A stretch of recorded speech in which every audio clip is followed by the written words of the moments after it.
So over the weekend, there was some Age of Empires 2 drama. Just to be clear, the purpose of this video is not to milk the drama for views.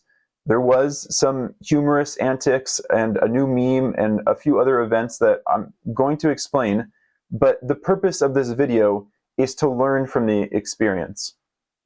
So the tournament this weekend was World Desert Championship 2. It just entered out of the qualifying rounds and into the main event.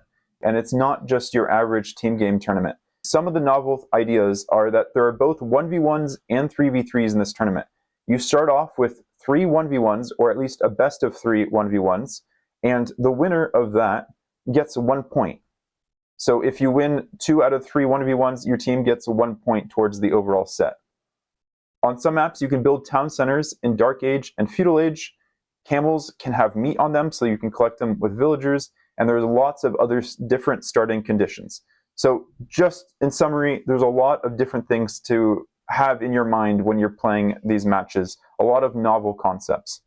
The second match of the weekend was between Wii Sports and Rulers of Rome, which started with the 1v1s in a best of 3. MBL won his game against Ganji, and then Hart won his game against Vodka. So that was 2 wins towards Wii Sports, and they get 1 point in their overall standing in the set. Now, some people were giving feedback in the aptly named questions and feedback channel in the Discord for the tournament and saying maybe the 1v1s should be played simultaneously. And I think that's reasonable feedback to give, just to generally speed up the gameplay, because a lot of people, either viewers, casters, or players, were feeling that things were taking a little bit longer than they normally do for team game tournaments. And yeah, that seems like reasonable feedback. I think the admins may include that rule in the future. The drama, so to speak, started off when Acro pointed out what he felt was the main issue, and that's that high seed, non-prepared teams are taking longer. If you even stream this from your POV, which exposes you, surely, this is a clearly unsportsmanlike behavior, e.g. happened today for Nile Valley in Wii Sports versus Rulers of Rome and Friends prior to the first team game, so referring to the first 3v3. What Acro is referring to about the POV is that Hart was streaming his point of view during his set while in voice chat with his teammates Leary and MBL. And while Hart and MBL were ready in the game lobby, Leary was reviewing the next map, Nile Valley, and sharing his perspective with his teammates via Discord. They took between 6 and 7 minutes to look at the map and then decide what civilizations that they had already drafted, which civilizations they wanted to play. And to put it simply, some of the Wii Sports players seem to know the maps a little bit better than the others. Overall, it was not a very good look. Going back to the Discord messages, Leary then replied, "Can I ask what's your rating? Have you ever played in a tournament worth $30,000? And he continues, "You don't know what it's like to prepare for a map or for opponents, or think of strats, or adapt on the spot based off civs, maps, matchups, and so many more factors, so don't talk to me about preparation. I have been preparing my whole life for tournaments, and it looks significantly more successful than you." I'm not going to read out all of the comments, but there are a few that I've highlighted. T90 official pretty much said, "Let's try to keep a cool head." And then Robo kind of touched on the main issue here. He says, "I don't know, I personally didn't have a problem loading the maps with the team for a few hours early in the week and then doing some prep for the qualifiers, but people's mileage may vary." And then a few days later, MBL responded, as well as Ganji, who's from the Rulers of Rome. The entire Discord messages that I have here will be linked in the description if you want to read through it yourself.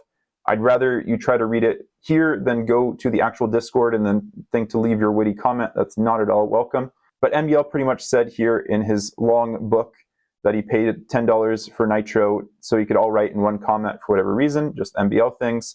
He said, "Sometimes I'm just very busy and it doesn't seem necessary until I get to the top 8 or top 16 to really study the map. He lets other players kind of figure out the meta and then just executes it better based off of his skill level." So there's the information, but obviously we still have a lot to unpack. First off, ELO.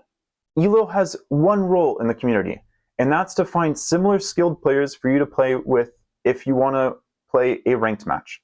That's it. There's no ELO cutoff to play single player. There is no ELO cutoff to make a random map script. There's no elo cutoff to post on Reddit or join a Discord. There's no elo cutoff to do anything else in the game other than just play ranked. So to think that elo is somehow going to determine how valuable someone is in the community and whether they get a post or not is ridiculous. And I understand if players feel like they're the one driving the game forward, they're the reason why we have viewers watching them, but there's more than just the viewers. There's the entire community, the people that are making the maps, scheduling the tournaments, hosting things. It's not just streamer and player. There's so much more around this game. For a long time, there was no real official support for Age of Empires 2 from Microsoft, and it was the community that was keeping it alive. T90 didn't start this as a career to start streaming. You can't just discount the whole community part of the game that has kept it alive this whole time. The community is not just the viewers. It's also the people who volunteer their time, whether it's an admin to make a Discord server, to post videos online, to share what they're doing, to come up with new ideas like Phosphoru, to, like the Capture Age team, come up with new tools to just view and spectate the game. Like, where would the game be without just Capture Age? The community we have here in Age of Empires 2 is quite rare among video games. And my main interest is just to see it continue to succeed and grow and be a welcoming environment for so many different people, regardless of their elo. And an integral part of keeping this a healthy community is treating everyone with respect. I don't know how much time the Wii Sports players have to dedicate to learning these new maps, the same way they don't know how much time anyone else has been able to take away from their lives to grind Age of Empires 2 and develop their elo. I'm not going to respect Kamigawa less because he spends time running his pizzeria rather than grinding Arabia for 12 hours a day. Now, on a lighter note, Young Panda did make a very nice emote to exemplify how childish the whole concept of what's your elo, what's your skill level actually is. So we did get something positive out of this, but I think there's more to learn. I'm not just trying to harp on the Wii Sports guys in particular. I think this is a learning opportunity for all of us. And it comes with, respecting your opponents in any manner, just from typing GG to also like maybe giving feedback or just being a nice person overall. Very simple concept that seems to be missed sometimes when we get in the heat of a ranked, competitive mindset. And the Noodlegate thing, I have to give credit to Leary here. These players are asked to show up early to draft. The players had to show up like 2 hours before they're actually scheduled to play. Effectively, they're taking up their entire day, more or less, to just play this one set of a tournament. So the fact that Leary thought he had time to make noodles because Hart's game was supposed to last a bit longer, but Hart got a king snipe on Vodka's king, and the game ended in feudal age, I don't think you can really say Leary messed up in that regard because his noodles hadn't finished cooking. Players still have to eat each day, and when tournaments take up so much time, I'm not going to say, oh, Leary should have had food prepared or anything like that. I think it's somewhat up to the admins to define when the breaks are in longer sets like this, when players have an opportunity to eat, go to the bathroom and such. Almost all sporting events have some sort of halftime or quarter system where players have breaks. So I think that's understandable. If all the players are having breaks at the same time, you'll have fewer delays than if they were all spread out in between each and every game. Now, the important thing is how can we learn from this incident and improve the community?